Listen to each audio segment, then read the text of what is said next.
Welcome to Milking the Franchise, the Cash Cow Chronicles, where Tanner and Chris watch movies. Movies. It's not spooky anymore. It's not spooky. Nope. We're finally done with the ghosts. Oh my god. Get that out of here. Yeah, and I'm Chris. I'm the other one. He's the other one. Together we make one. That's right. Yeah, this is the podcast where we watch every movie in a franchise. And we do... What else do we do, Chris? Well, we talk about each movie, and then we also try and find any video games, any books, any related IP to that movie, and we kind of like live our lives through that movie franchise for a few weeks. Yeah, it's a good time. So last week go ahead. Yeah, we just watched the Ghostbusters franchise, and there is a ton of milk, a ton of surrounding IP and stuff, and we milked it dry. And so we're taking a little step back and doing something with a lot less. Yes. And that is Honey, I Shrunk the Kids. Also, we loved Rick Moranis in those Ghostbusters movies, and so this one kind of floated to the top. So super excited to watch these Honey, I Shrunk the Kids movies with you. Yeah, definitely. Yeah. So, there's a little bit of stuff. There's a spin-off TV show, but besides that, I think we're good to just watch these movies. Chris, how are you? I'm doing good. Yeah, we talked a little bit before we turned on the microphone. I had a panic attack this week, which was a little scary. You saw those giant bees in the Honey, I Shrunk the Kids movie, and that's what it was, and it scared me so much. My panic just runneth over. But no, I'm back to good. All is well in the world. Yeah, how are you doing? I'm doing well, feeling good. I was sick last week, but I'm feeling all better now. Look at us. We're on the mend, Tanner. We're on the up and up. We are men on the mend. We're mending men. Hey, I got to write that down. Yeah, save that for later. Yeah, I joke about the giant bees, but when I was a kid, I'll talk more about it later. This movie haunted me. Did it? Oh yeah. And it was bringing it all back while I was watching. So I did almost have a panic attack from watching it. Not really, but yeah, it brought back some memories for sure. And it explained a lot of my childhood fears. There we go. Yeah. This is better than this podcast, Tanner, is better than therapy. You know? This is my therapy. I should be paying you for this. I should be paying you because then at least one of us would be getting paid for this. That's right. Yeah, one of us would be making money. I'm just paying you to do the podcast. Yeah, so welcome to the show. Another thing we do on the show is we make a survey for each movie, and we ask people to follow along and make jokes and answer some questions with us, rate the movie, etc. Yeah. And so we're going to... That survey is in the show notes. So take a peek at the show notes today for the survey that's going along with Honey, I Shrunk the Kids. But we have some survey results to go over for the Ghostbusters, both the franchise and also Frozen Empire, which Tanner and I both liked quite a bit. And that's what we talked about last week. Yeah, it seemed like a lot of the fans liked the movie as well. The people from the Ghostbusters subreddit seem to really like the movie. So great. It makes me think that, yeah, it's a fan service movie. Maybe if I wasn't living in Ghostbusters, I wouldn't have liked it. I don't know. It's hard. I can't go back now. But yeah, let's talk about Ghostbusters Frozen Empire. If you don't want to hear about Ghostbusters, just skip ahead like 10 minutes in the podcast and we'll talk about your favorite movie about tiny children. About Rick Moranis being a questionable father. Yeah. Oh God, yeah, they're terrible parents. All right, so we had the most responses we've ever gotten. So thank you so much to the subreddit, and to our fan, singular thanks fan. so much, guys. It was like really thrilling to hear how many responses we had. Yeah. And who knows? Maybe it was just a one and done because we had a new Ghostbusters movie to talk about. But even if that's the case, it was fun to see this many responses. Yeah, definitely. Yeah. So the first question we asked is, what was your favorite new ghost? Ooh. Spooky. We got a tie between the Possessor Ghost and Garaka. Great. Yeah. Possessor Ghost, very cool. Garaka, fine. Pretty good, big bad, you know? Pretty good, big bad. Yep. Pretty bad, big good as well. Best new invention / piece of equipment. So they introduced a lot of new toys for the Ghostbusters in this last one. The winner was the drone trap. So it's a plane with a ghost trap on it.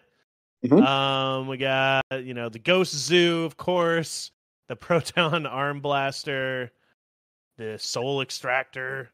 So some fun stuff in this movie. Mm-hmm. Let's see. Character with the least to do in this movie.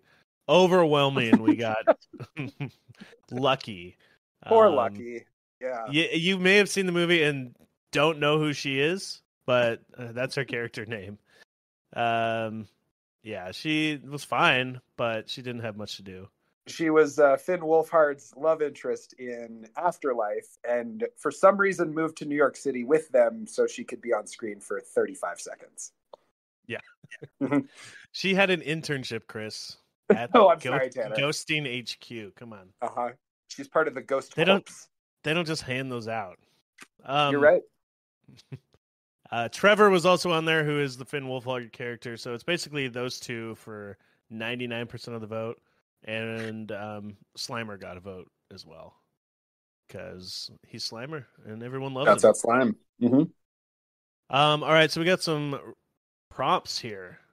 Let's see. Besides a drone or an RC car, what else could you attach a ghost trap to? Just gonna go down the list here. We got a neutrino wand. Do you know what that is? No, do you? I don't know what that is. Yeah, I don't know. I'll look it up while you read the next couple. Sounds good. The Statue of Liberty. Oh, God, don't bring that back up. That ruined that movie for me. A keychain. Okay. Good. Yeah. We got a boomerang, an arrow, and a bullet. A ghost trap bullet. A ghost trap bullet. You just shoot it at the ghost? Yeah. That's fantastic. The boomerang, of course. And then we got some passes, some NAs. People didn't want to play, and I don't knows. But we got a mailbox is the next one. Okay. Sure, I guess so. Why not? If your mailman is a ghost, I guess that would be... Yeah, that's right. You just have to lure the ghost into the mailbox. That's the hard part. A t-shirt launcher. Oh, fuck yes, dude. Essentially create a capture bullet that hits the ghost and insta-traps them. That's so this is like the bullet answer, but better. But the bullet's a t-shirt. Have you ever... I've thought about this often. A t-shirt cannon is one of those things that I would like to own for no reason. Yeah. What just would you put in there? Like, I would like make custom t-shirts and take them to parties and stuff. Yeah. Just shoot t-shirts at your friends. Bring it to a wedding. Like, it would be the dumbest thing to own, but I want one. A wedding, yeah, that could be fun. I was just thinking you're hanging out like in someone's living room shooting that thing. It'd probably be way too powerful for close range. Yeah. I was just at a baseball game and they had one of those the other day, last week, in fact. Oh, okay, there you go. Hadn't seen one in a long time, but what if that was me, Tanner? What if that was me? I was just hyped. Imagine it. Just imagine it. I did think I thought it was you. I looked up that wand. It's something from it's basically a blaster that they used in Afterlife. Oh. Okay. So yeah, you can buy a replica from Hasbro if you want. Gotcha. Yep. Oh, so it's a Ghostbusters thing.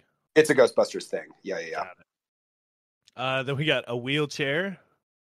Could attach a ghost trap to that. Sure, why not? I'm imagining like in Breaking Bad, how Gus Fring dies. Yeah. Ding, ding, ding, ding, ding, and then it just captures the ghost. Yeah, exactly. That's great. Uh-huh. A Bluetooth remote. Okay. Okay. So is the ghost trap Bluetooth controlled, or is the remote? I think that's got to be what it is. The remote's ghost trap controlled. I'm pretty sure. Okay, good. Uh-huh. I knew it. I guess some sort of submarine is next when they bust the Titanic wreckage. I love a lot of that. That would be great. Could you imagine that whole movie, like a whole movie dedicated to like capturing the Titanic? The Ecto-1 car itself. Now, does it have a Can we ghost go trap back to the Titanic thing for just a second, Tanner? Yeah, would it just be the people from like the early 1900s that died on the Titanic, or would we also get the 5 people that died on the submersible last year? Huh? You know, the little submersible that went down and all those people died on it? What were they searching for the Titanic? Yeah, they were going to see the Titanic. It was like a rich person folly. Would they be there? Them. Okay. And if anyone who's in the movie Titanic has died, it also would include them. Like if Leonardo DiCaprio died, he'd be there as well. Great. So the movie, the original Titanic, and the submersible that exploded last year. The old woman at the end of the movie, Rose, she's in there as well. Great. Yeah. But Rose as a old lady. Great. This is good content. Not Kate Winslet. She's not there. Okay. Maybe a dog. Whoever wrote that one, I want you to stand by your guns. Just say a dog. Like, trust yourself. I would like maybe a dog, and then in parentheses a question mark. So very non-committal. Yeah. A 10-meter cattle prod. Great. Okay. We got another one for Ecto-1. A frisbee. It goes along with boomerang and the bullet, sort of. Your mom. Thank you. I will laugh at that joke every time. Looking forward to that person's answer in the next question. Something akin to a sprinkler system in the lab. If there's a breach, it activates to contain the ghosts. Okay. I like that. Yeah. Like a tripwire or like an alarm system trap. The practicality of attaching the ghost traps to other things has finally been fully explored, I feel. Attaching it to anything else is impractical. Wow, buzzkill. All right. Maybe you're right, but yeah. This question is irrelevant. That's not, I mean, they haven't, there's so many things. Listen to our show. This whole show is irrelevant, and that's the point. Yeah. Dude, you could attach it to anything. It's just, it's literally endless. All right. The top of the Ecto again, great. And then a Ouija board. Ouija board. Summon them, then immediately trap them. Oh, that is cruel. That's slick. I like that. That's like just. It is really slick. You're right. Great. Those are great. Yeah. Thanks, guys. Next question here. We've only got 2 of these prompts, so we'll get through these. Besides Devil's Testicle and Little Ball of Hate, workshop some names for the ancient glyph orb. Ball of Frost. Nice. Garaka's Prison Sphere. Very on the nose. Roy Orbison. Satan's Pretty little woman. Anything you want. Satan's little stinky dropping. That is terrible. Who wrote that? Then I got a no, a pass, no thanks. The Satan Globe. Oh, the Satan Globe. Yes. Nice. Nut of Doom. That one might be my favorite one so far. Yeah. Sphere of Doom. Ooh. Steve. Steve, good. Hellraiser Puzzle Sphere. Cool. Puzzle Sphere, cool. Little Ball of Hate works fine. Okay? Why are we talking about it? That's the name. It works just fine. Little Ball of Hate works fine. Then it says 9 Inch Nails song vibes. Yeah, that's true. There we Little go. Ball of Hate. The Sumerian Eyeball. I like that. Oh, that's nice. Yeah, that's Orby McOrbface. Frozen Orb, the original title for the movie. Mm-hmm. Ghostbusters Frozen Orb. Yeah. Ghostbusters Orby McOrbface is the name of this movie. Ancient Ghost Trap. Very literal. Great. Froze Zone. Nice. Isn't that the Samuel L. Jackson character in The Incredibles? Yeah. Yeah, but I think it's one word. Yeah, you're right. Yeah. That's good. That's a good play. I like that. Third Eye. Okay. Brass Ball Baddie. Apocalypse Whopper and Satan's Kidney Stone. Hell yeah. This person gets it. Yep. Apocalypse Whopper. I like the Brass Ball Baddie. That's some good alliteration right there. BBB. Mm-hmm. Icy Death Sphere. The polar opposite of Hot Hands. So you would like go to the Sahara Desert and bring that with? Oh, that's a good idea. Yeah. They keep you frosty, you know? Keeps you cool. It's always cold. Oh man. Who wouldn't want one of those? Yeah. Yeah. I just thought of one, the Forever Ice Cube. You put it in all your drinks, it never melts. It doesn't water things down. It's just always chill. It's just, yeah, man. That's great. Garaka's Penthouse and Orb of Doom.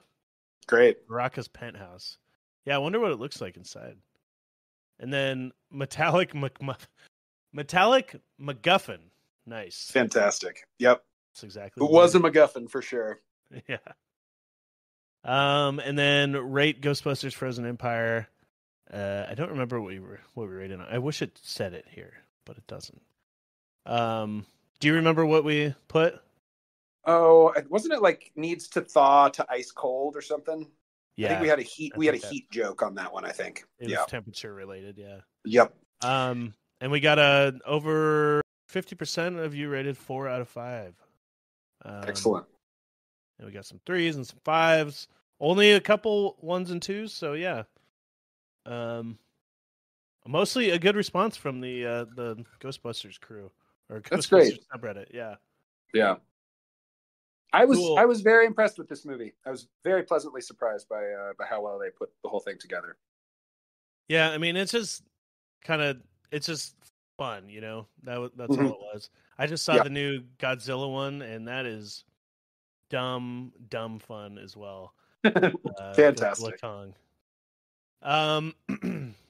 All right, so we got some overall Ghostbusters franchise questions real quick. Favorite Ghostbusters movie was the original, of course. Yep. Couple for number 2 and a couple for Afterlife. Oh, great. So bringing in some new fans. Least favorite, overwhelming, was the Lady Ghostbusters. A couple of people said number 2. Some said the new ones. But 81% said answer the call. Answer the call. All right. They don't answer the call.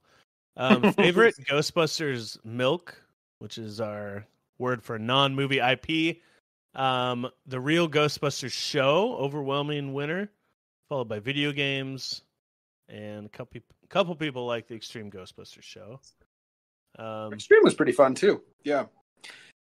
Yeah, I think probably just lesser known. Yeah, it's yeah. Best didn't villain? have quite the same cultural imprint, right? The Real Ghostbusters was like a big deal. Right. Extreme, not so much. Yeah. A little late too. Late to the party. Yeah. Best villain, Gozer is the winner. Mm-hmm. Where should the Ghostbusters franchise go from here? Okay. the overwhelming vote goes to direct sequel to Frozen Empire. Keep them coming. Love it. And then I got a couple for I wrote Prestige TV show, but really just an hour-long kind of serialized TV show would be kind of fun for this. Ghost of the Week. Nobody said End It Now. That's cool. So we got some write-in ones here as well. A prequel that's about the Fire Masters. That'd be cool. Like do like a history Ghostbusters thing. Yeah, like I talked about that a little bit on last week's show. Actually, I was talking about,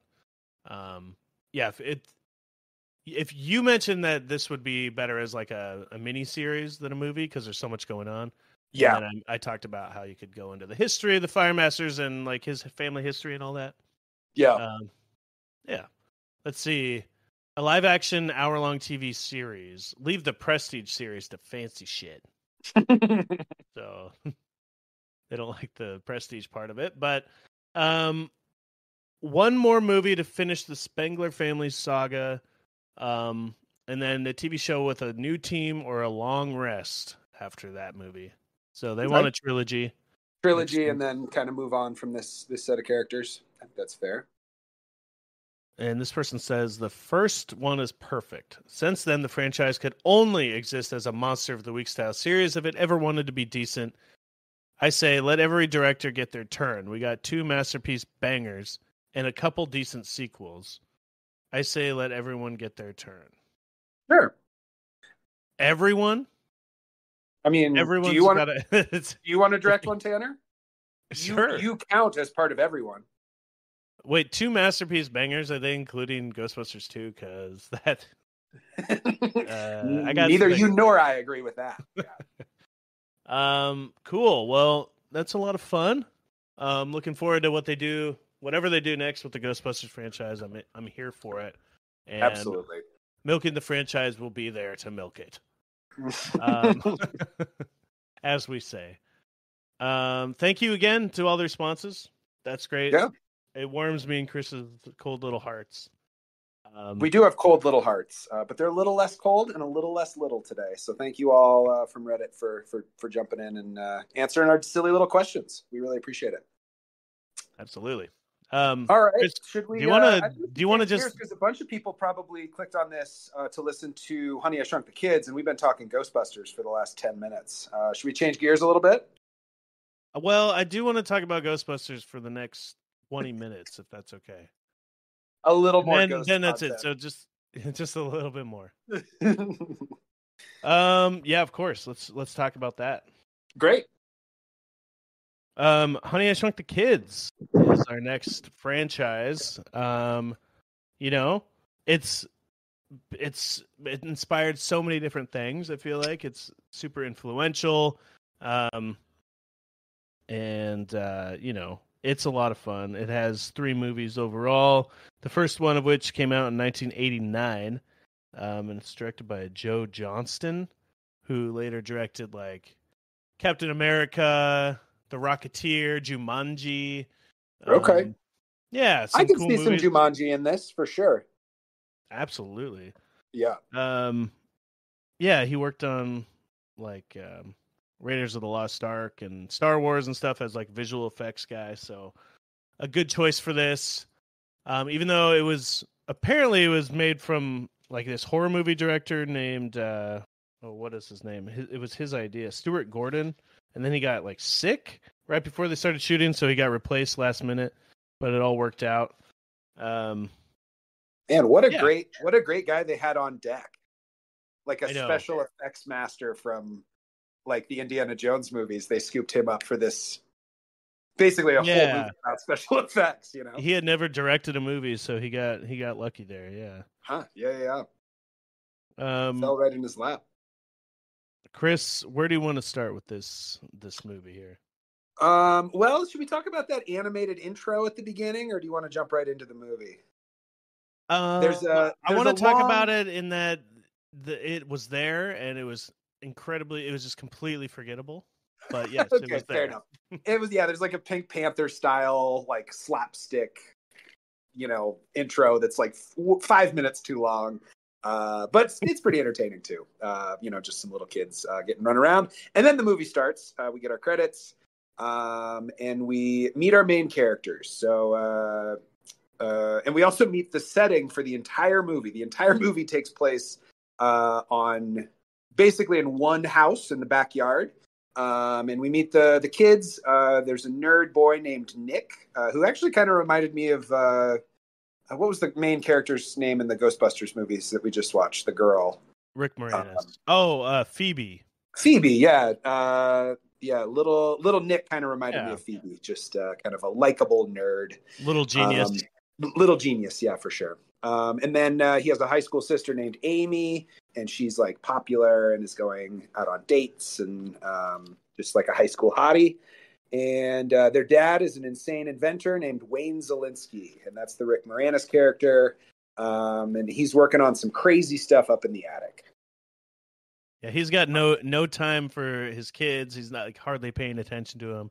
They kind of bring up a little thread of a story that's very kind of a loose thing, that their parents have been fighting and the mom went and slept at their grandmother's house the night before.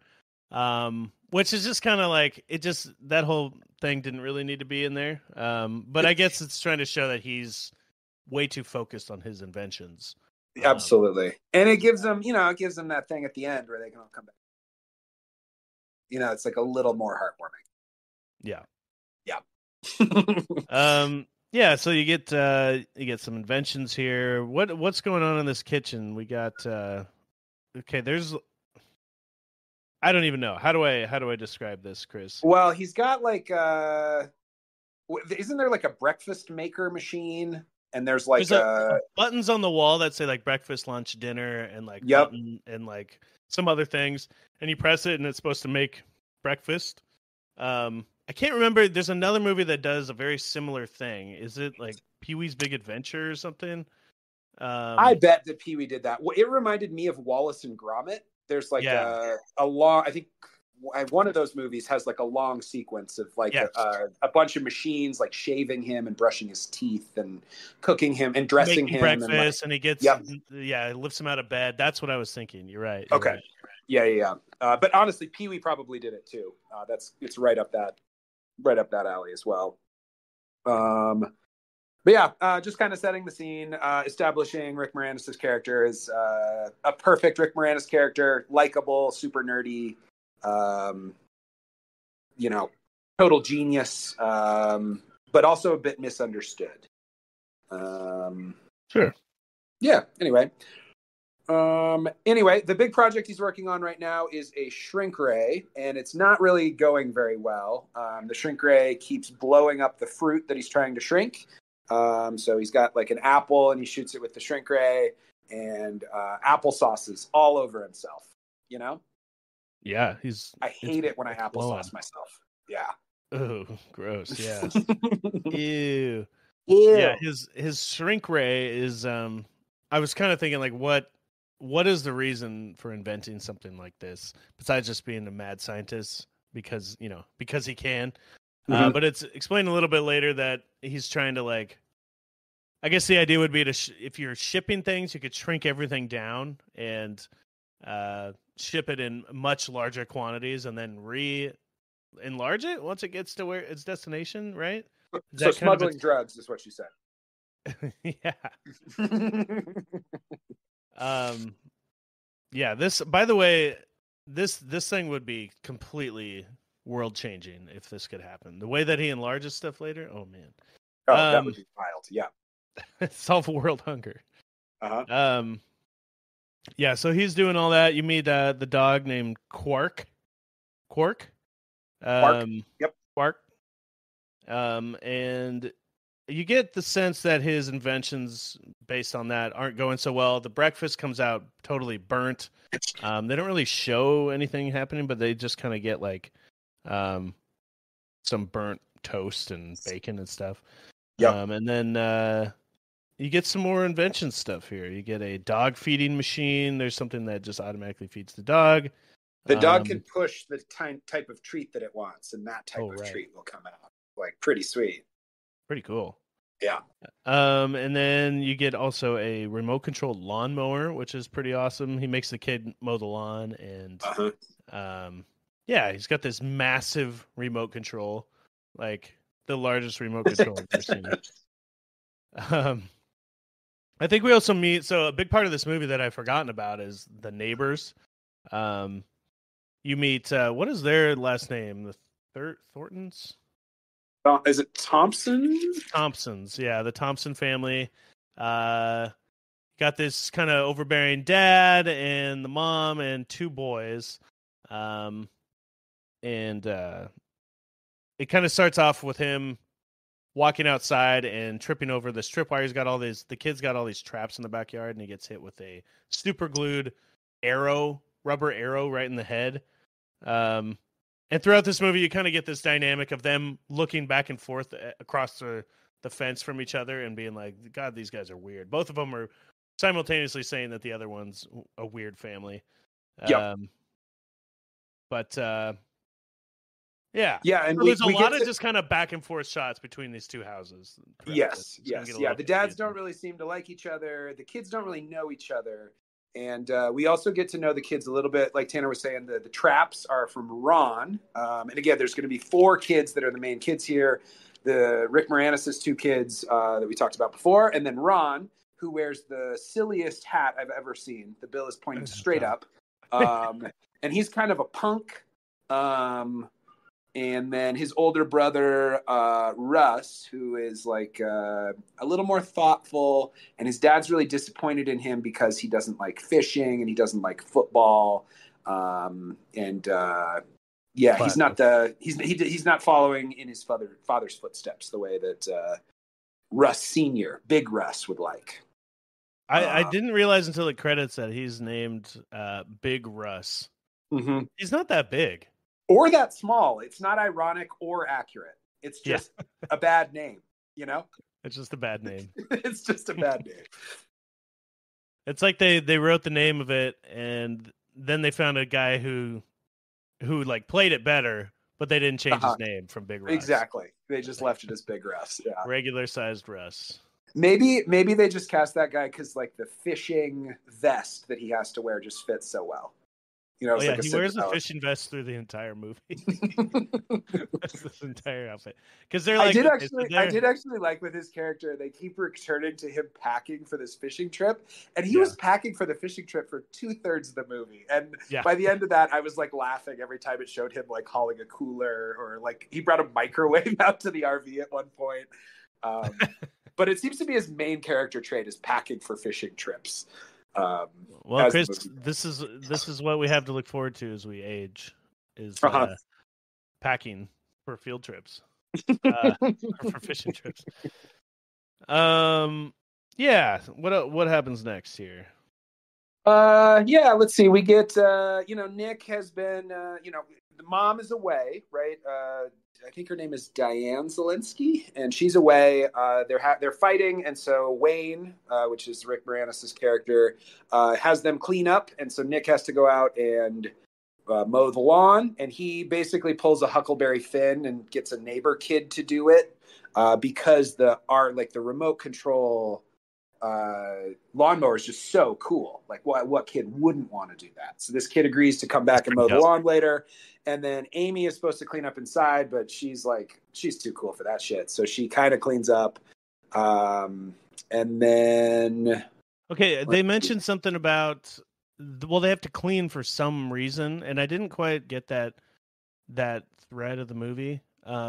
Two people show up later. Are they like insurance adjusters or something?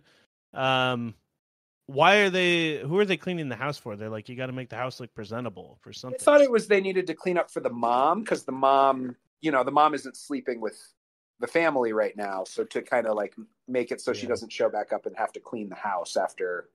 Well, remember those 2 people that came up to the house when he's in the backyard? Yes. And it said like taxes or something. I think they were helping, like they had something to do with the mom's business. Like that was like tax stuff for her real estate. Yeah. Thing. So that's why they had to clean, is for these people. Was it for them? Okay. I mean, it's got to be, because I don't think the mom, I don't know. I always clean before my tax people come over, so that all checks out. Well, yeah, of course. Yeah, and that happens at least once a week.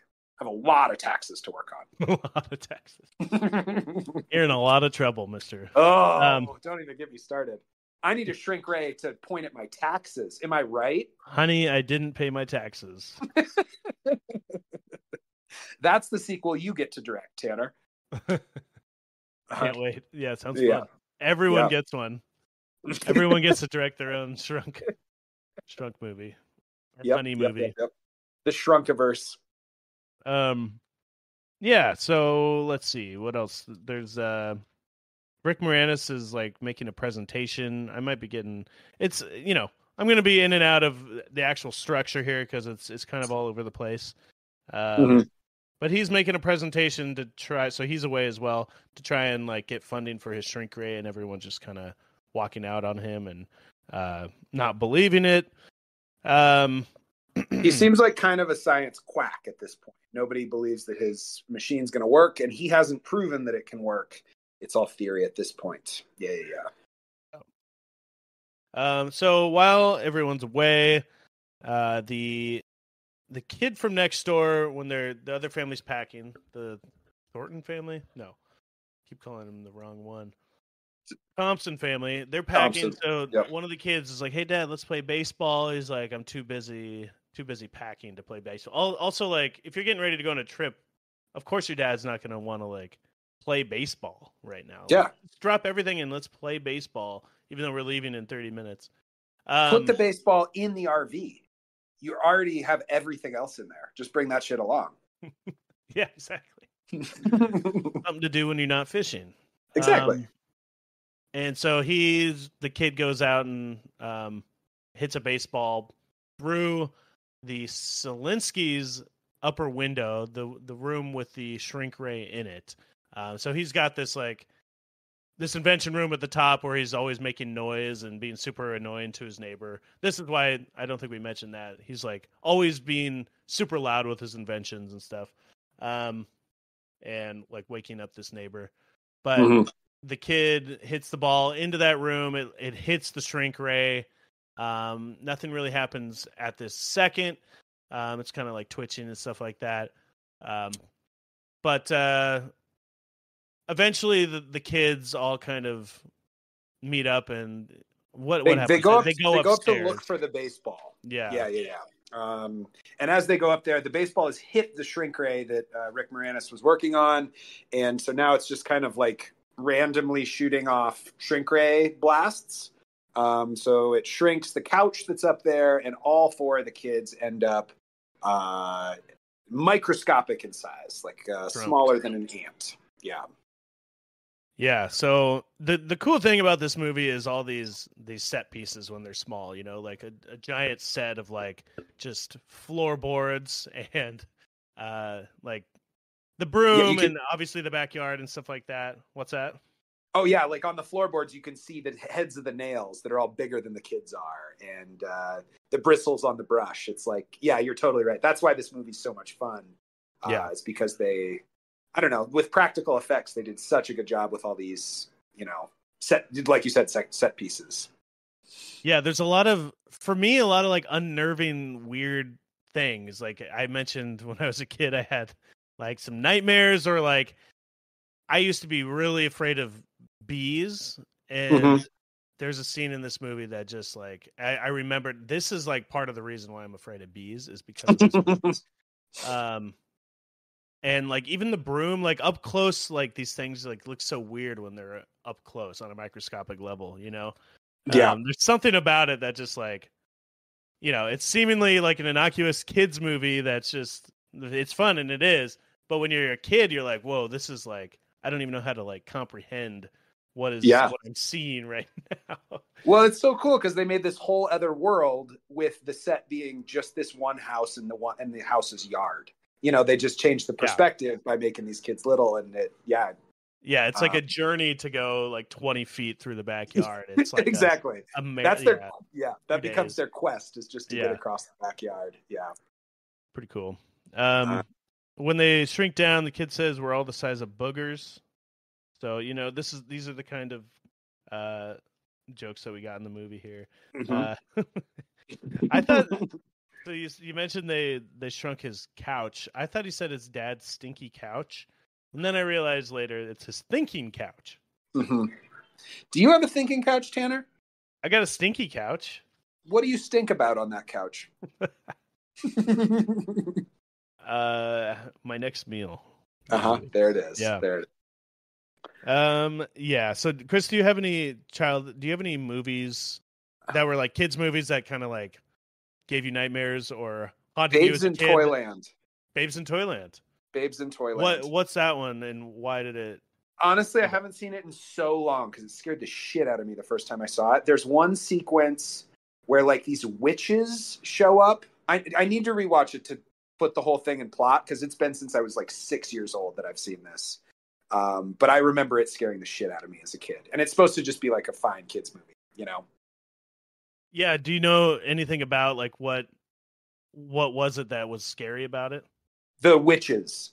Oh, just the witches. Okay. Yes, they were just terrifying to me at that age. They kind of popped up Gotcha. and they were spooky and creepy. Yep. Yeah, I know there's another example of a movie like this that's kind of like there's something about the weirdness of everything being small and large that really just like kind of messed with me, you know? Yeah. So I just think that's interesting that these things that you think are normal movies to show your kid, and there's nothing really violent or crazy to it, but like the way they interpret things is different. Yeah.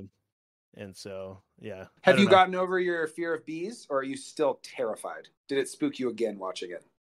Honestly, I still don't like bees. No.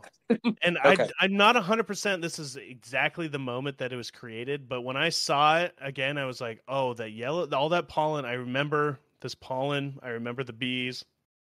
And like how you can see all their tiny little hairs on them because it's like supposed to be at a microscopic level. Ugh.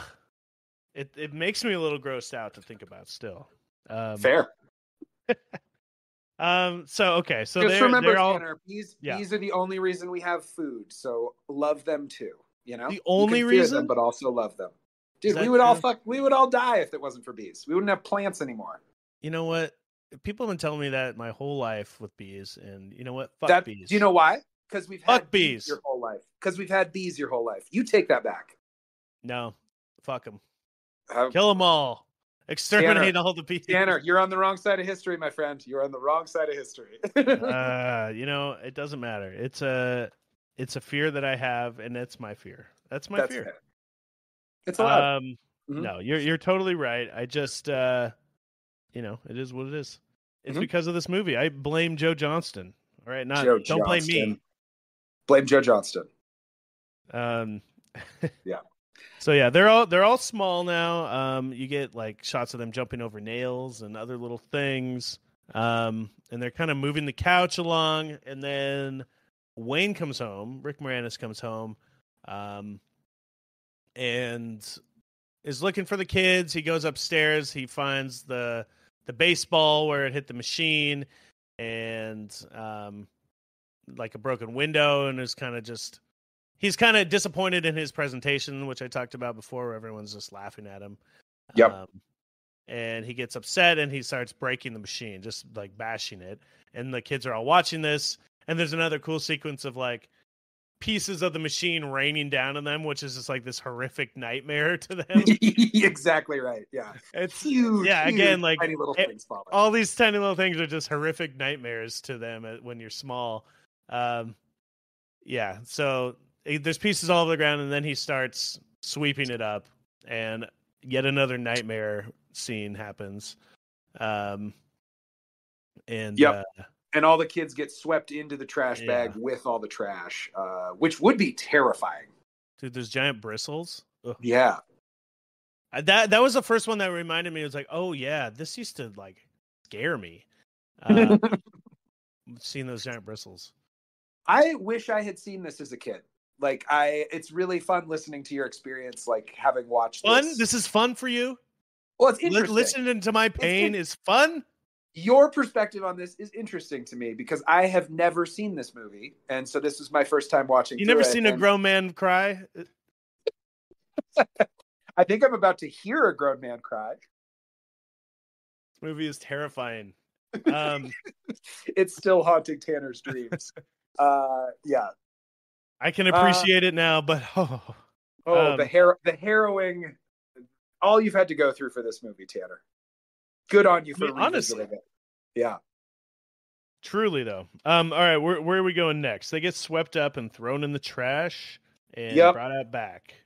Yep. And Wayne takes the trash out to the street in the back. And the kids are able to get out of the trash bag. They like rip a hole. But now they have a new obstacle. They have to cross the entire yard. And at their size, that is quite an obstacle. So they have to get from the street all the way, or I guess the alley, but all the way back to the house. Yeah, the thought being they want to get found and discovered, so they got to get back there somehow. Yeah. And this first scene, it was like they were just using green curtains to show the grass, and I was like, dude, is this going to be the CGI for the rest of this movie? I don't know. It got much better, but this first scene, I was just like, they're just using curtains. They're just standing next to a green curtain. Oh, really? Yeah. I didn't notice. Okay. So wait, you said it's not green curtains later when they're in the grass? Yeah, they started showing the individual grass blades, but in this first scene, they're literally like the kids are just standing next to a green curtain, so there's like lines in it and it's green. But they just filmed it on a soundstage or something. It's funny you mentioned that. There's a scene in the movie where you can see the soundstage wall that's supposed to be the sky, and it's painted blue, like just like an outside shot. Yeah. But yeah, so that happens, and it kind of is cutting in between all the families during this. I'm sure we're missing a lot of just like, banter between all the husbands and wives and stuff like that. But I think at some point soon the mom comes home. Am I right? Yeah, probably. Let's go with it. Yeah, there's a line that I wrote down where they're like, where are the kids? They're not really, it's the 80s and times were definitely different with all this stuff. Like, where are your kids? Oh, they're probably just out playing with the neighbors. They're just not here. They're not worried about it right off the bat. And she says, where are the kids? And they're like, probably just at the mall, whatever. Like, completely. I just like that time difference. There's no way your kids would be missing at any moment this day and age, right? You wouldn't just be at the mall with no notice. Maybe I'm wrong. Or if they were, they'd have a cell phone, so you could just contact them immediately. Right, I'm going to the mall. Going to the mall. Friends. Yeah. Yeah. You would tell your mom I'm going to the mall or something. Yeah. So, then it's back. Then it plays out like that. Yeah. Yeah. Back to the good shit. The good shit is the kids being shrunk down, and we get like just a bunch of, it's just fun seeing these things that we think of as little as being really big. Like even at this age, watching it for the first time, like the giant butterfly and the giant dinosaur toy and just the little stream. They even make a joke about it might as well be dog piss. There's just a stream, like a little stream of water that feels like impassable because they are so small. Right. Yeah. It's very cool. Yeah, and it's all practical effects. It doesn't look perfect, but it's like, I think it's endearing that it's imperfect. You know what I mean? Like, yeah, it's like they built a giant set that's just like supposed to be like a tiny little thing of grass, right? And that's just like you walk in and they're life size. At one point, there's, the bowl of cereal is literally like a massive bowl filled with water that they're swimming in with giant Cheerios, and then, cool stuff like that. So they're just kind of traveling around trying to make it out of the grass and get to the front of the yard. I think the bee scene is coming up soon. Yeah. Oh, baby. Let's get to those bees. At one point, the youngest kid, with the glasses that looks like Rick Moranis, Nick falls into a flower with pollen, and the pollen always grossed me out too. That scene was kind of unsettling. Yeah, you're not wrong. You know what I mean? That whole scene is unsettling. Okay, it's not just me at 5 years old thinking that. Yeah. And so he's in the pollen of the flower, and a bee comes over and just like snatches him up. And one of the kids, the other the Thompson twin. That's not him.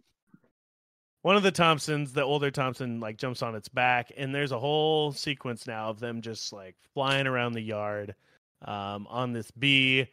Very cool. Apparently, this costs like the little robotic bee costs like $30,000 to make or something like that. Seriously, something like that. Yeah, just like this little replica with like, what am I trying to say? Maybe it was a large one. They probably had a small and a large one, and then did a bunch of camera tricks. I don't really know. Yeah. And at this point, I think Rick Moranis has realized. No, he hasn't realized it yet. So he's outside, and there's the neighbor, and they're both kind of swatting at this bee as the kids are flying around on top of the bee. So you get that you get these little tiny shots of like the camera being really small and up in Rick Moranis' face, and it's kind of cruising around the yard, and he's swinging at it with a baseball bat. And then cut in between their view, which is like this giant bee is flying them around. Super cool. It's great. It's really fun. Yeah. And extremely horrifying. It's wonderful. And the worst. It's terribly amazing. Yeah. Yep. Yeah, no, it's again, like I can separate it now, but it's like I can appreciate it for the technical wizardry that's happening behind the scenes. Yeah. What else happens, Chris? The story is kind of all over the place. It's basically you're doing great. We're following along. The parents are at this point are kind of starting to get worried. You know, their kids aren't home. They didn't leave a note, so they're finally starting to get worried. And in that bee scene that Tanner was just describing, Wayne, Rick Moranis' character, grabs a baseball bat that's sitting on the ground and tries to hit the bee. And that's when he realizes that his kid doesn't play baseball. And so he notices the hole in the window and goes back upstairs. And he kind of starts to piece together that the shrink ray must have gotten his kids. So he's kind of starting to put the pieces back together. At this point, the kids have kind of been separated, right? Because Nick and Russ were on top of the bee, and Amy and Ron were not on the bee. And so they're in a completely different part of the yard. And so we get like a little... like 2 and 2, like a couple scenes here. And at this point, Ron tells Amy, those two like aren't really getting along because Ron's like the punk and Amy's the like, the high school popular girl. Yeah. And he drops the line, "I hope your face ends up on a milk carton," which is kind of fucked up. Right? Because she likes milk or what? No, a milk carton is for like kids that have been kidnapped. Yeah. Or just missing in general, but yeah. Yeah, I guess you're right. Yeah, I guess the implication isn't that she's dead, but that was how I heard it. I was like, yeah, I don't... I feel like most of those kids were never found, though. You know, like the milk carton history. Yeah. I wonder what the success rate was on that. Yeah. I saw that just reminded me, I got something in the mail. It was like just junk mail. And part of it had, like, have you seen this person? Like, they still kind of do this. And it was like... I don't even know if it was like just a thing of coupons that I got, like just junk mail or something like that. Anyway, there was have you seen this person on there? And it was aged like 35 years and they went missing in the 1970s.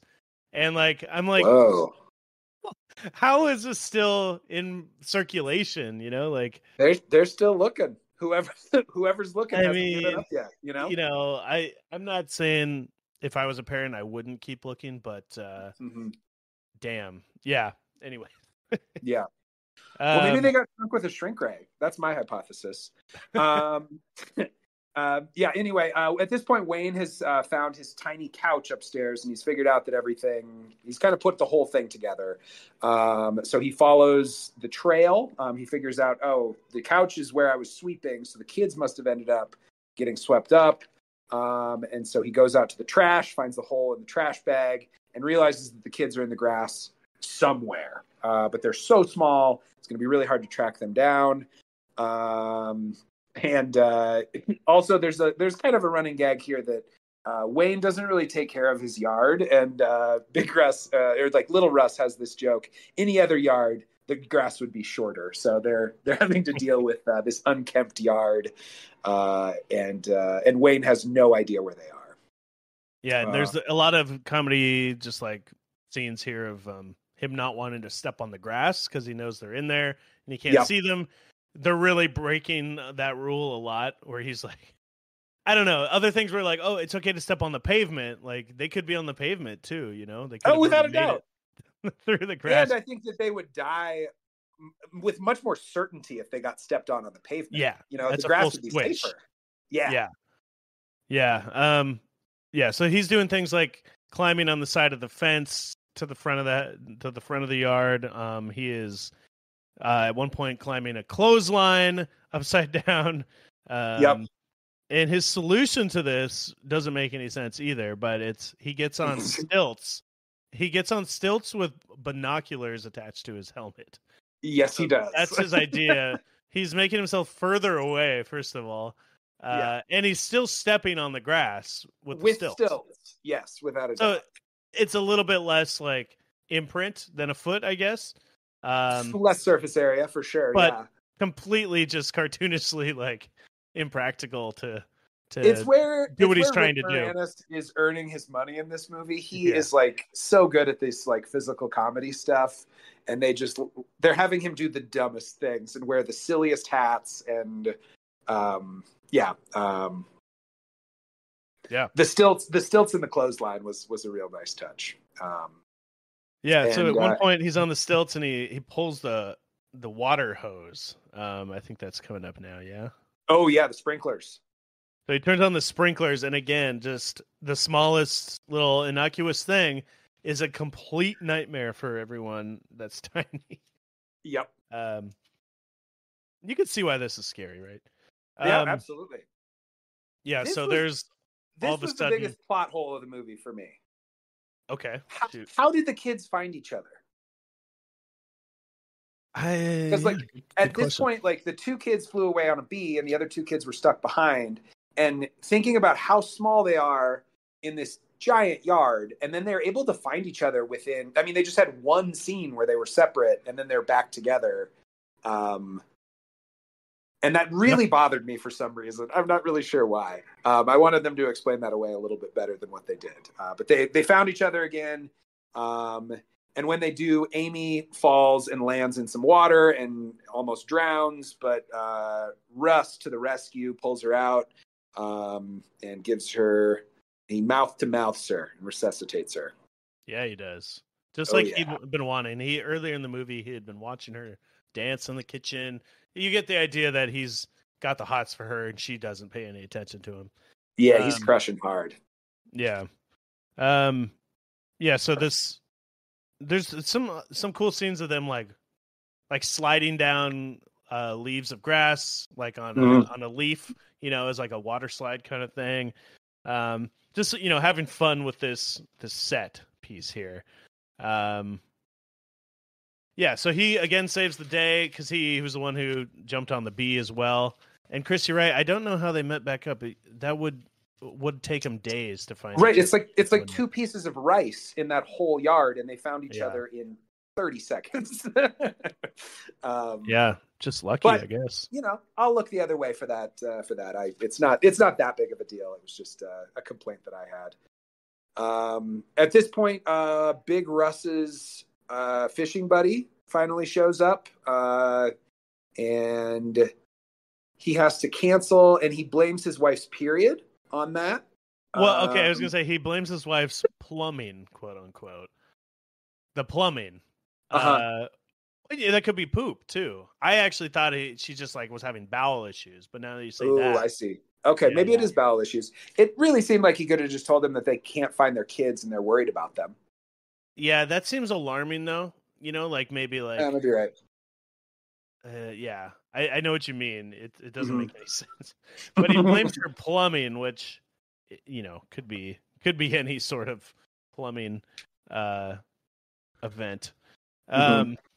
But it's a real tragedy because he has to give up the $80 deposit that he had for their camping trip. So Big Russ is pissed. Big Russ. Who again is not big or small enough for it to be ironic. And both these people, they seem a little bit more worried about their kids than the other family, I guess. Overall, even though, the other family they are looking for them. But these guys seem maybe a little bit more like concerned about it.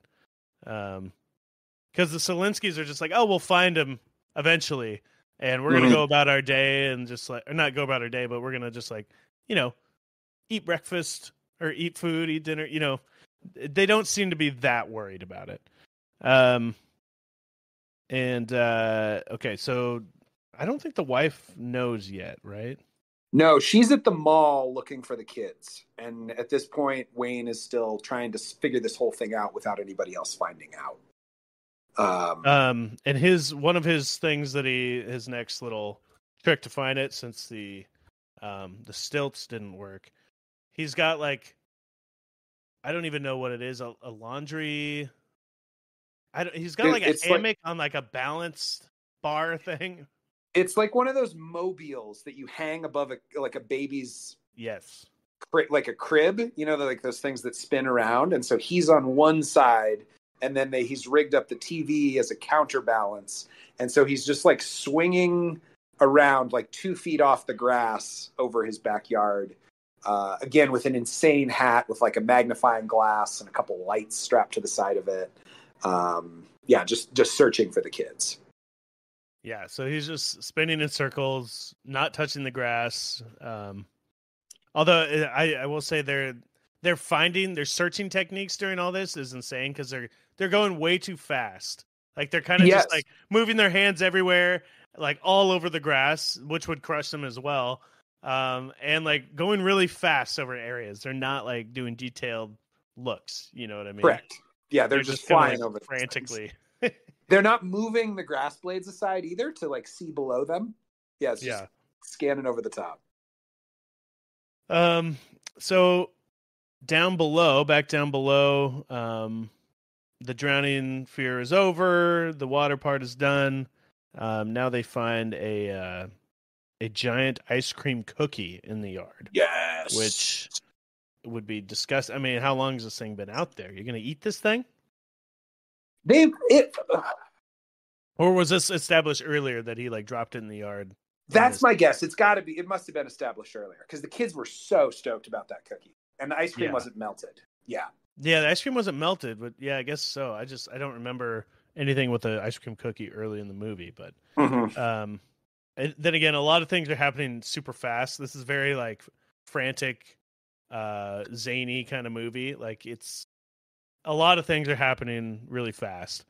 If you could find any food in the yard, Tanner, like make a food, giant food, what would be the most fun? Maybe that's a survey question for us. Yeah, instead of a cookie to eat, or to just like if you were tiny, what would you want to find in the yard?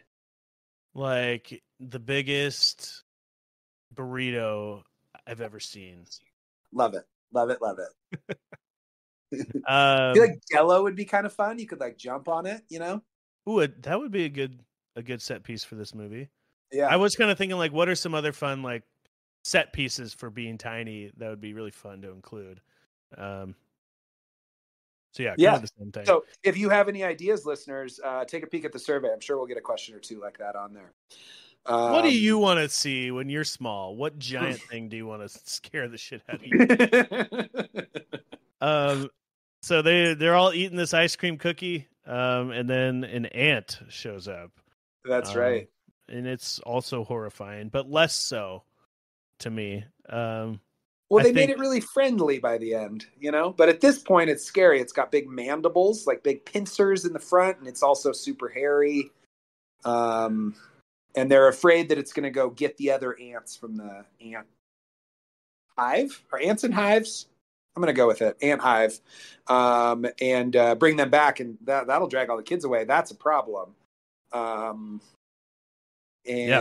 Oh, I had another question in this part. They made a comment. Of course, Nick has a bunch of allergies because he's the nerd kid with glasses. So there's a joke about him being allergic to pollen. Here they make a joke about him being allergic to ants. Have you ever heard of an ant allergy? I missed that. Never even heard of that. I didn't even know you could be allergic to ants. I don't like it when they pinch my cheeks. Ooh, yeah. That was an aunt joke. I did not get it. Thank you for the explanation.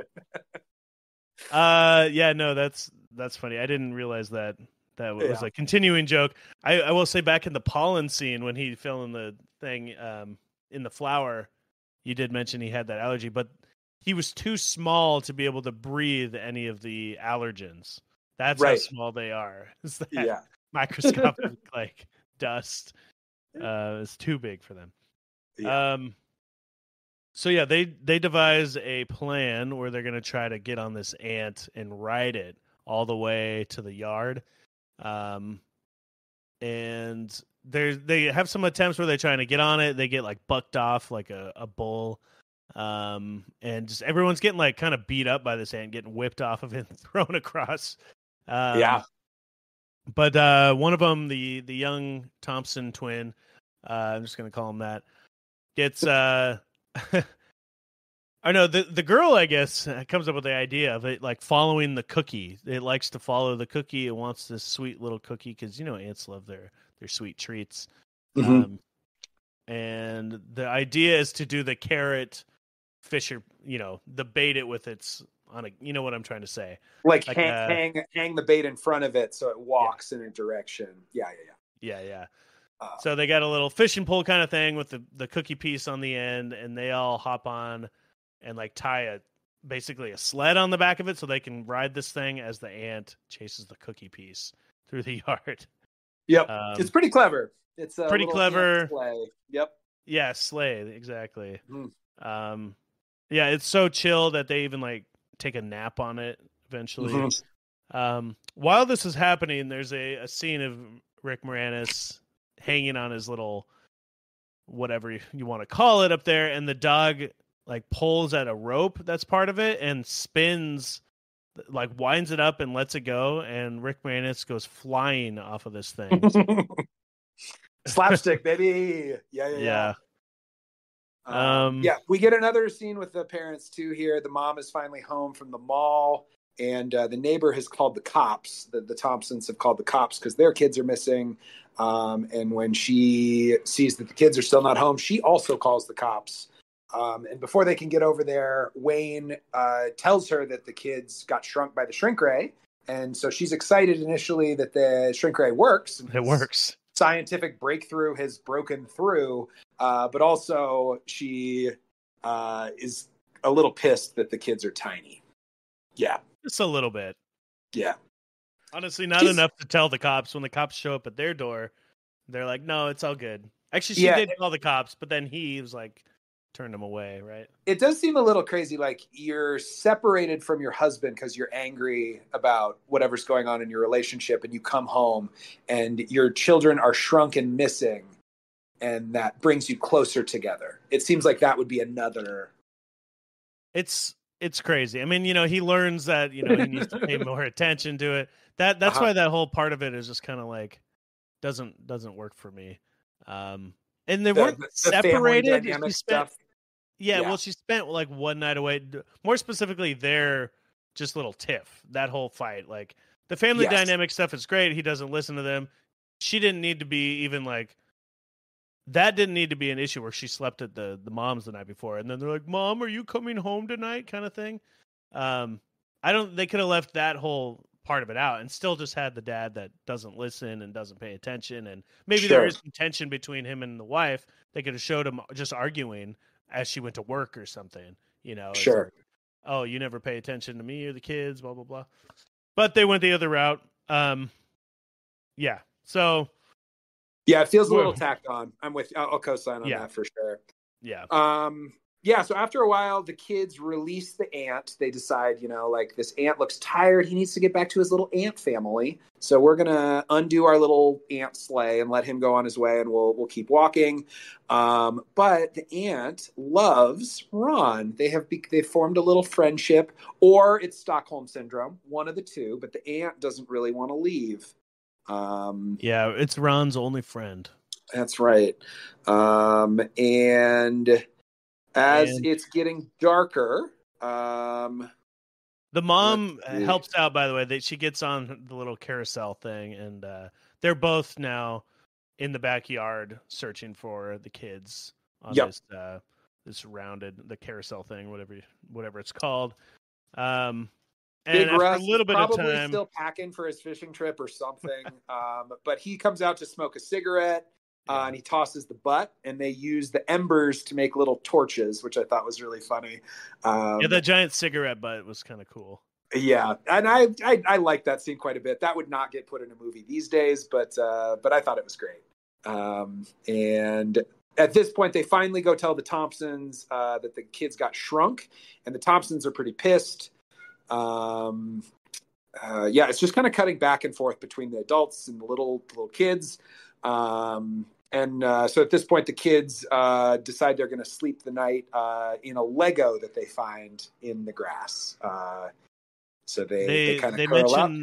They mention also when they see the cigarette that the dad, they're like, "Oh, I thought he quit," and they're like, "He only smokes when he's really worried." So, the dad does care about them because he's does smoking. Care. If he's smoking, it means he loves them.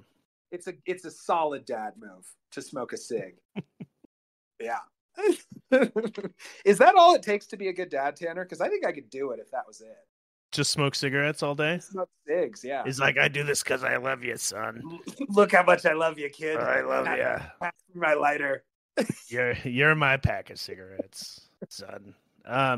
You're my Marlboro Slim. Or Virginia Slim or whatever. Yeah. Yeah, like there's a line when they take him out to the shrink ray room, the Thompsons, the neighbors. They're like saying that it hadn't been working and they blew up an apple, and they're like, so wait, you could have like blown, our kids can be blown up. And he said, no, if the machine had blown up your kids, there'd be pieces of them everywhere. Kind of like, so reassuring. Don't be worried. Yeah. So yeah, they're gonna go to bed.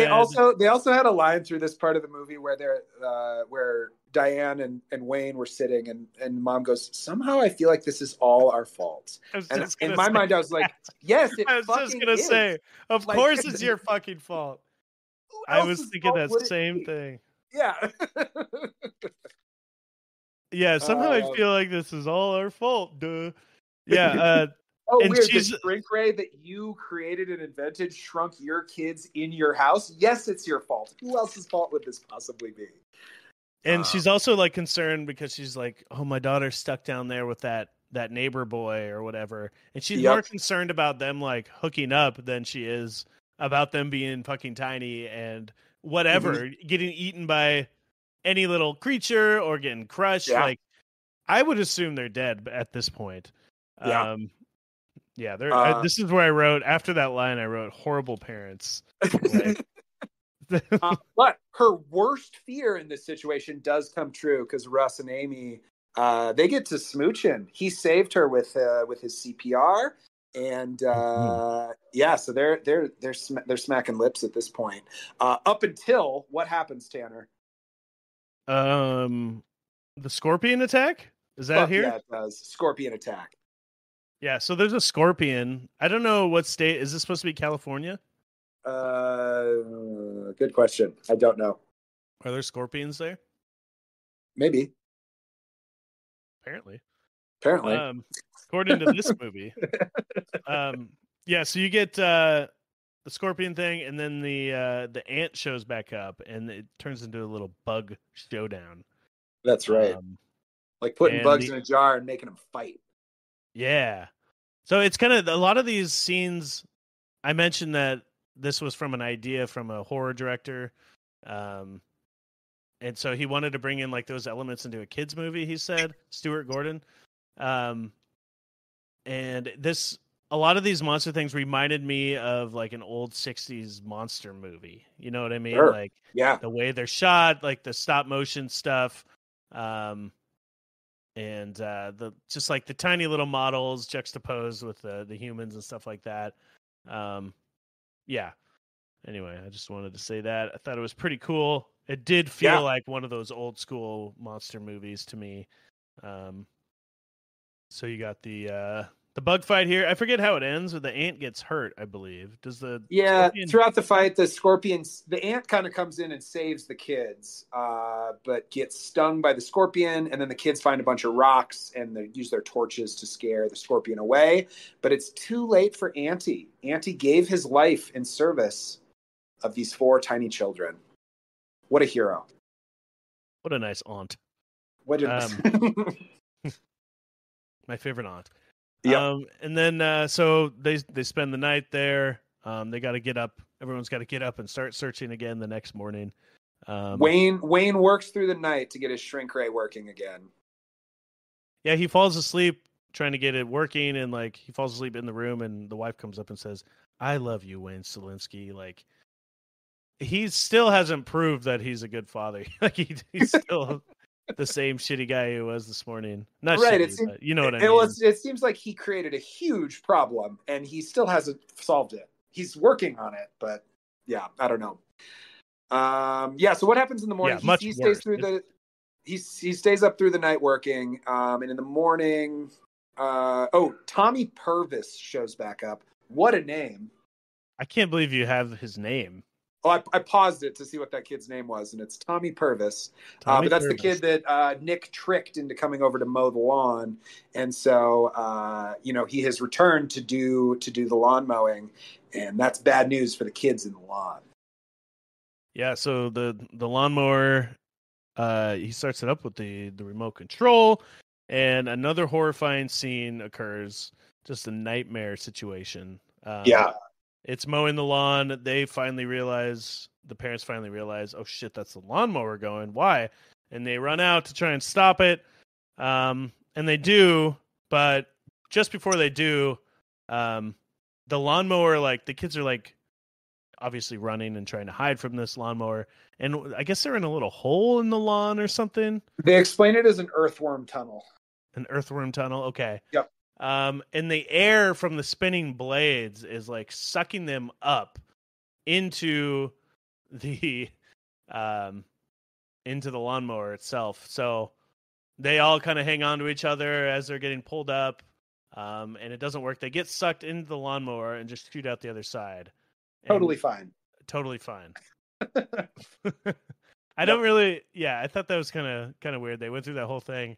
And they did get sucked I thought the up, dad was going to turn it off just in time. You know what I mean? That's like what I thought. About to lose grip, and then it gets turned off and they stop. But no, it sucks them up through the lawnmower blades, and they're just okay. One of them says, "I feel like a banana whip," and I don't know what that means. You don't know what a banana whip is? Tell me. I don't know. Oh, okay. That was a little anticlimactic. I thought you had something for me. You don't know what a banana whip is? Come on. Yeah, so that part happens. They get launched kind of closer to the lawn than ever before. The parents are kind of looking, and they see them. They're like right there in front of them, and they still can't see them. And just then, Quirk, the dog, comes out, and he sniffs them out. And the kids all latch on to the fur, which is another horrifying looking microscopic scene of the up close dog fur. And they all latch onto that, get taken into the house, and the dog lets him off onto the table. He comes up onto the table, and Rick Moranis is eating Cheerios. And one of them falls in there. Which one falls in? It was Nick again. It's always the little guy with glasses. Yeah, so he falls into the Cheerios, and he's swimming around. We mentioned earlier how they filmed that with it's a giant bowl of Cheerios with giant inner tubes. Really fun shot. Yeah. Yeah. So he's like eating, and you keep thinking, oh shit, he's going to eat this kid. He's going to eat his own son. Yeah. The other kids are on the table now, and they're all screaming, but they can't hear anything because they're so small. And right at the last second, I can't remember. Oh, the dog, like, he has him in a spoon, and he's about to eat him, and the dog, like, bites his ankle. And then he looks down, and he sees his son in the Cheerios. And that's basically it. Now they know. Now they found him. Yep. The shrunken kids have been found, and using The baseball, they're able to once again fix the shrink ray so that it works. They try it out on Big Russ to make sure it's safe for the kids, which is another point for Big Russ being a dope dad. Like he steps up to have this experimental shrink ray tested on him. Russ asks Amy to the dance on Friday, so those two have a burgeoning little romance. And yeah, they unshrinkify them with the shrink ray. And then we get one little scene at the end. Do you want to talk about that? Yeah, so they're all the families are friends now. They're having a toast and a dinner together, and they're eating a massive turkey. So they're now using the shrink ray to make their food larger to feed more people, I guess. And like there's a giant dog bone that the dog's eating off of. And this is when I was saying, Chris, they could solve world hunger with this shit. Yes. I mean, this is completely just, if you could just enlarge all the food, you'd never have to buy more food again. Or like, not very often. You could feed entire villages just by like, you know what I mean? Yeah. I don't even need to say it. Yeah. They've really like changed the world here. And I feel like they're not even going to utilize it, are they? Well, yeah, I mean, they could do like what the movie Downsizing did, where we, like reduce our impact towards climate change.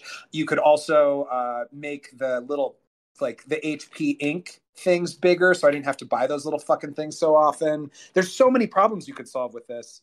But the two I just presented are equal, by the way. Equal, yeah, absolutely. Yes. But yeah, no, they make a giant turkey and a giant milk bone for the dog. And, I would probably shrink my penis so it's not so enormously large and taking up all that space. Yeah, dude, you just keep ripping holes in your pants. That's got to be a problem. It's actually it's a problem. Yeah. And the last line of the movie. So yeah, they're all having dinner, giant turkey.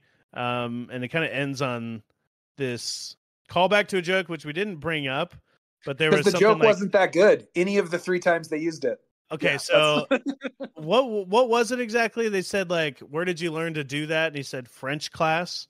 Yeah, right? He saved the girl with CPR, and then Nick asked Russ where he learned CPR, and he said French class, right? Like a French kiss. That's okay. That's what I was going to ask you. Is that what they're trying to go for? Is a French kiss? It's got to be, right? Did he slip her tongue when he was doing CPR? I don't know. I mean, that's fucking creepy if he did. Although if she's got something lodged in there, you might use your tongue to get it out. But that is not how you're supposed to do CPR. Do not listen to Tanner. If you find yourself in a place, I mean, if you see like the piece of food right there at the right at the top of her throat, and you think you can get it with your tongue, go for it. But otherwise, maybe. Oh my gosh! Yep. Yeah, so it ends in this joke where he's like, "Oh, French class, ha ha ha ha ha, I get it," and that's how it ends. Yep. Cue the credits. And credits I definitely don't think it needed to have that callback at the end. No. It even did that thing where it like zooms in, like the movie's about to end, and then it opened back up for the kid to deliver that line. It was like a Looney Tunes thing almost. And the line again is just fine. That's what it chose to end on. I'm gonna next time I want to make out with a girl, I want to say, "Hey, you want to take French class with me?" Ooh, como tu t'appelles? That's what I'm talking about. Tuta who? Tutti frutti. Well, that's it. That's Honey, I Shrunk the Kids. Yeah, Chris, what'd you think? I enjoyed it. I really like when, I don't know. It's a fun adventure story for kids, and I like the idea of just changing the perspective for the viewer. So you get all these really commonplace, normal objects, right? Because the whole movie takes place in their house or in the backyard. But it feels so foreign and so exciting just because, the perspective has changed. And I think that's a really fun idea.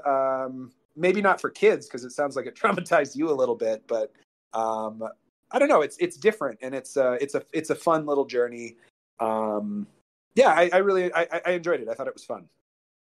Did it meet your expectations after years of wanting to see this movie? I'm going to talk next week about why I wanted to see this movie for so long, but yeah, I think it did. There's a story. There's a story behind it.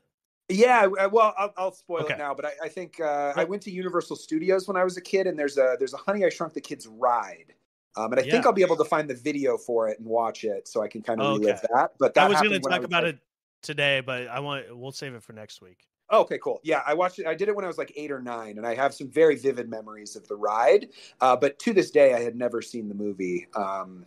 Yeah, I mean, Rick Moranis is just perfect for this role. And all the CGI stuff, all the practical effects.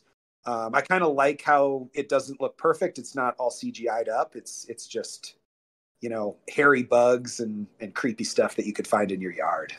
So yeah, I enjoyed it. I thought it was fun. What did you think coming back to this thing? It's a literal nightmare. It's an absolute horror show.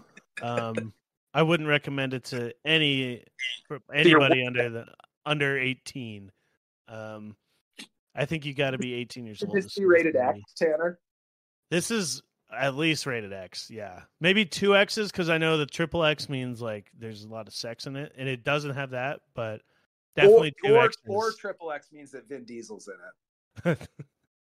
That's true. Also true. Yeah, so not triple X. Yeah, it's not a triple X, but it's a hard R for really inventive.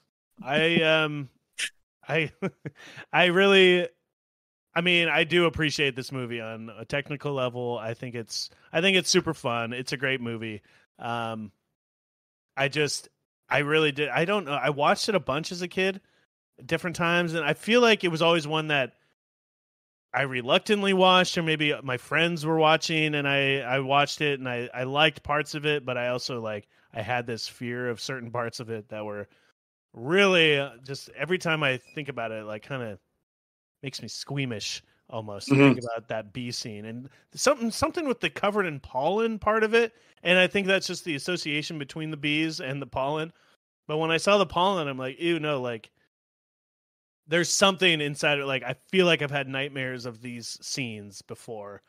There's something really scary about just the whole thing. It's crazy how small and silly it can feel, but as a child, it seems so just terrifying. I think that speaks to how well made this movie was. Is that it has lived in your head rent free for 30 years. And no, I don't think that's a bad thing for kids to experience either necessarily. You could always try to oh, this is too much for a kid, and then they'll just find a new thing to be weirded out about. You know what I mean? That you may not even notice. The thing is the things kids get weirded out about, you probably just think are completely innocuous and meaningless to them. But then later on, they're like, "Oh, you were scared by that? Really?" Mm-hmm. Even Toy Story or so. Oh, talking toys. Maybe you're scared of toys now. You're scared of. You know what I'm trying to say? I do. You think toys could come to life and do bad things. I don't know. So there's always something that could scare a child, and I don't fault it for that. But what am I trying to say? It's a fun movie. And it scares the shit out of you. And it'll forever live in my memories. Yes. Especially the bees. Chris, do you think this is a timeless movie or a time capsule? That's a good question for this. I do think this is a kind of a timeless movie. Even with all the advances in movie making tech and all the CGI advances, I still kind of prefer it with the practical effects that they used for this movie. And, Rick Moranis has been retired for so long. I feel like all of his movies are, kind of little, what am I trying to say here? Timeless movies? They're all, they're a little bit timeless because Spaceballs is better because Rick Moranis is in it, and Ghostbusters was better because Rick Moranis is in it, and that's how I felt about this one too. It's a fun watch. It's a good kids movie, and they really tried something different, and that's pretty cool, Yeah, I was gonna say just generally about the plot and stuff like that. It's a little just madcap and thrown together. Like I said, the family dynamic stuff is just doesn't work for me, or like at least the husband and wife dynamic does not work for me. But that the part is a neighbor, little half baked. Yeah. yeah, The interpersonal stuff between the characters is a little boilerplate. It's a little expected. I would totally agree with you on all that. Yeah. I think the neighbor is great. He's what's his name? Big Ed. Big Russ. Big Russ is great. Mm. I think he's like puts in a great performance. Very funny. Rick Moranis is good. The wife, I feel like there's a couple moments where she's like laughing in the scene. Like I don't think she's a very strong actress. But yeah. And her motivations aren't very clear. I don't know that the movie is doing that actress any favors either, because she has to be like a doting wife and also like, it's just like her motivations aren't very clear in this movie. Yeah, she doesn't really sell it that well. Like Rick Moranis gets away with it because he's like the zany scientist guy, and he can be a little bit like, not aware of his children and stuff like that. But she kind of just doesn't have much to do, I guess, is what it is. Yep. But yeah, overall, it's a fun movie. I can see why it was super popular. So this movie made $222 million on an $18 million budget. Whoa. So it was a big hit. And it came out the same day as Batman in 1989, which they were like, this isn't going to be good, but it ended up being a good thing because a bunch of people were going to see Batman, and it was this huge moment. And like, if the lines were too long for Batman or they couldn't get in, they would go see this movie instead. So it ended up working out in its favor, and maybe having like a kid-friendly option at the same time that this was happening. Totally. Yeah. And I found it interesting also that means it came out a week after Ghostbusters 2. And because we talked about how Ghostbusters 2 got overshadowed by Batman and this movie. So very crowded frame of science fiction-y kind of fantasy action / and family-friendly movies all at the same time. Yeah. That's cool. So yeah, I can see why it's Summer of '89 would have been a fun movie at the movies, or fun year at the movies. Movie at the movies. Yeah, yep. Summer of '89. Mm-hmm. Good call. I wonder what else came out that year. So it was a big hit. It warranted another sequel. I think definitely warrants a sequel just based on its quality as well, regardless of box office. Wouldn't you say? I definitely think so. And like so much of this movie is just fun because there's not a lot of movies that do storytelling with a shrink ray, and there's so much more like storytelling that you can do with that plot device. There's just so many things I think you could do there. Yeah. Well, Chris, the title of the next movie is Honey, I Blew Up the Kid. So they go the other direction. I thought it was like a bomb. No, they don't kill their kids. They don't kill the kids. Okay. So I'm wondering, do you think maybe we could talk about it more after that movie? But do you think they should have made another Shrinky movie, or do what they did and kind of go the inverse of that and go? I like large? The idea of going the inverse. Yeah, make it big the next time. Yeah, it's kind of a cool idea. Yeah. I'm really excited to watch that movie. I have this feeling. I just loved it. It probably isn't going to hold up. Have you seen all three of these movies before, Tanner? I don't think I saw the third one because it was like a direct-to-video outing. I may have seen it, though. But number 2 was like super, like it was one of my favorite movies as a kid. So we'll see. We'll see how I'm excited to watch it. That one's going to be new for me too, so I'm excited to check in on that. Let's see. Did you want to talk about Roger Rabbit at all with this one? Did you watch that? I did watch that. Yeah. Yeah, I remember this had a big place in my memory as well. It opened up in the theaters and on the VHS. It opened with this short Roger Rabbit cartoon called Tummy Trouble. Mm-hmm. And I just was surprised how violent it is. Yeah, it's kind of like Itchy and Scratchy, Definitely. Yeah. I don't know. I don't really know what else to say. I know I've seen it probably 20 times as a kid, and I hadn't seen it in a long time. But Yeah. it's just Roger Rabbit and Baby I Herman. did think it was getting interesting. It hijinks. was Steven Spielberg produced it. Yeah, well, I think Amblin Entertainment did Roger Rabbit. Is that right? Oh, that makes sense. So did this come out before? When did Who Framed Roger Rabbit come out? The year before. The year before. Okay, so this was kind of capitalizing on that. Yeah, and Roger Rabbit's a funny thing. You're kind of muffled. Roger Rabbit's kind of a funny thing. Like I don't know. It kind of just had the movie and then like a cartoon. It didn't really do anything else with that character, right? And that's surprising to me because it's Disney, right? Yeah. And it's like I don't know. It's like I would have loved another Roger Rabbit sequel. I guess it's based on a comic strip, which I didn't realize. Roger Rabbit. Okay.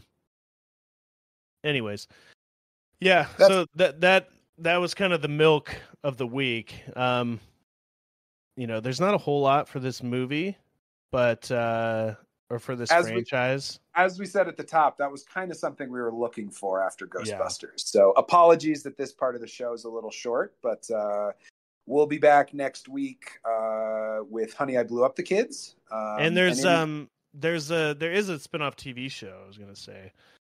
So we have some of that to watch. And then the theme park ride, which you teased earlier, and I watched a bit of the video. I'll let you talk about it next week. A little teaser there. Great. Did you have any MVPs or anything from this movie you want to talk about, or did we hit all the nails? Oh yeah, no. I loved Rick Moranis in this thing. I thought that Amy and Ron, those child actors, both did a really good job. But yeah, I think that the real MVP is just the scenes when the kids are tiny and just like the imagination that comes along with like an adventure across your yard. I thought was just such a fun concept and very well executed. Considering the limitations of the time, I thought that they got a lot of those scenes right. The fact that it's like such a massive undertaking to go like 10 feet. Exactly. Is a great idea. There is this game, speaking of milk, called Grounded, which I've kind of been curious about for years. It's been out for like 4 or 5 years now, but it's like a survival crafting base building game, but it takes place in a backyard, tiny, like completely just, it is Honey, I Shrunk the Kids style thing where you like, you can ride ants and fight bugs and like team up with your little shrunken friends and build little bases and stuff. Which I just think is a very cool idea for a game. I'm not sure I'm going to play it. It isn't the IP exactly, but it is. It's basically, this movie has inspired a ton of different things. Without a doubt. Yeah, which is pretty cool. It lives on forever. Absolutely. Yeah. All right. Well, I think we hit everything. Yeah. Yeah. One last little plug for the survey that's going to come along with this show. So take a peek at the show notes. We're going to have some questions, some goofs. If you want, we will read so out many goofs. Whatever. So we're many gonna goofs. Have so many goofs. Gobs of goofs. So take a peek at our survey. Help us make some jokes about these movies. And we'll read your answers at the top of the show next week. That's all I got, Tanner. Anything else from you? That's all I got. All right. See you next week. Thanks, guys. Bye.